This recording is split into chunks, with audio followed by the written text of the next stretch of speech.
Hello everyone, and welcome to my full guide to Club Penguin Journey's 3rd anniversary party. There's a lot to unpack, so let's jump right in.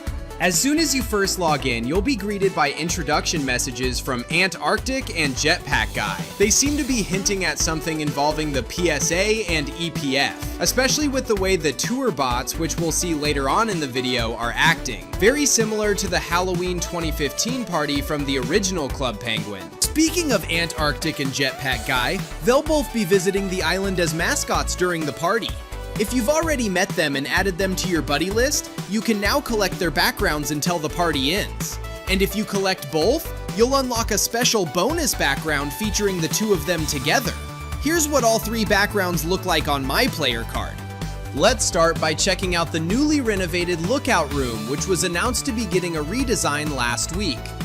That's much better. I really like the carpet. It uses the design from the original Waddle On party, which is a nice little callback.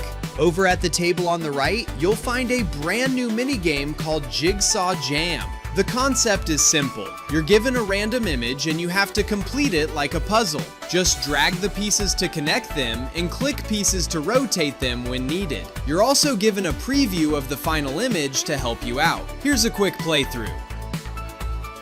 And there we go! Pretty fun and relaxing if you ask me. Now it wouldn't be an anniversary party without visiting the coffee shop and book room. Inside the coffee shop, head to the bottom right corner to pick up the 3rd anniversary hat. Also, hover your cursor over the cake to blow out the candles. Doing this will give you the celebration stamp. Next, let's head upstairs to the book room. Here you'll find the annual yearbook. It's always nice to skim through and see everything that happened this past year. At the end of the book, you can collect a free bracelet, so make sure you don't miss that. Now for another free item, head over to the dance lounge where you'll find this tie at the bottom right of the room. You'll also notice a large orb that moves when you hover over it, revealing a dimension portal. We'll come back to that in just a moment. Let's head over to the iceberg, which you can actually tip during the party. To do this, wear any hard hat along with the blue color, then start mining on the left side with around 20 other players. There we go. Once the iceberg tips, you can obtain a winged hard hat, which looks awesome. You can also click the plaque to reveal a nice little message.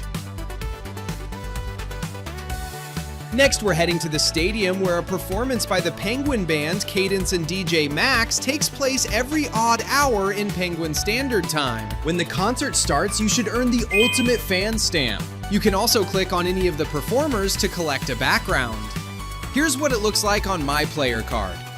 There are even more free items you can earn by completing a trivia. Click the tour bot icon at the top of your screen and you'll see 6 items you can unlock by answering 10 questions located around the island. Don't worry, I'll be showing the correct answers for each one. Just select the same options I do.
Once you complete all 10, you'll be able to collect all the rewards.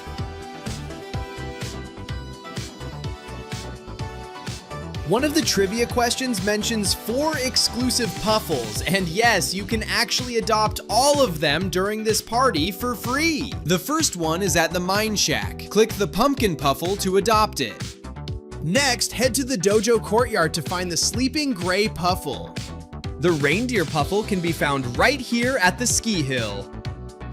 And finally, head to the Ice Pond, which can be accessed through the ski lodge to adopt the last one, which is the Froggle. This one's definitely my favorite.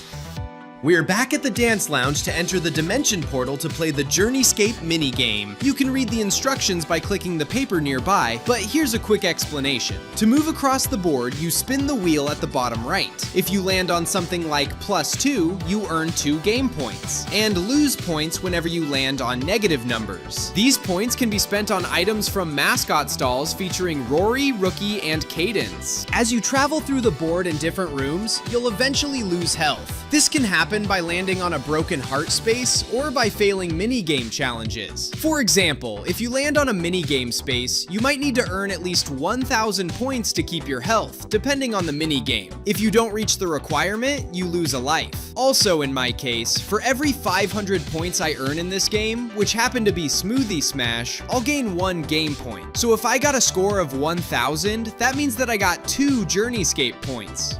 Landing on an X sends you 1 space back.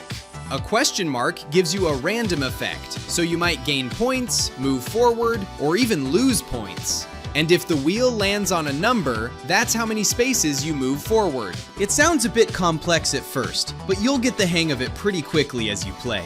And finally, you can earn the Explorer stamp by visiting every decorated party room across the island. Feel free to pause the video and look at the list whilst you're visiting the rooms.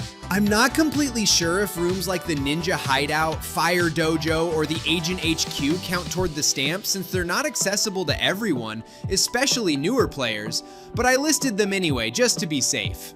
And that was my complete guide to the Club Penguin Journey 3rd anniversary party. Let me know in the comments if I missed anything or if you have any questions. And if this video helped you out, don't forget to leave a like, subscribe, and turn on notifications for more guides. I really appreciate the support. Thanks for watching, and I'll see you in the next one.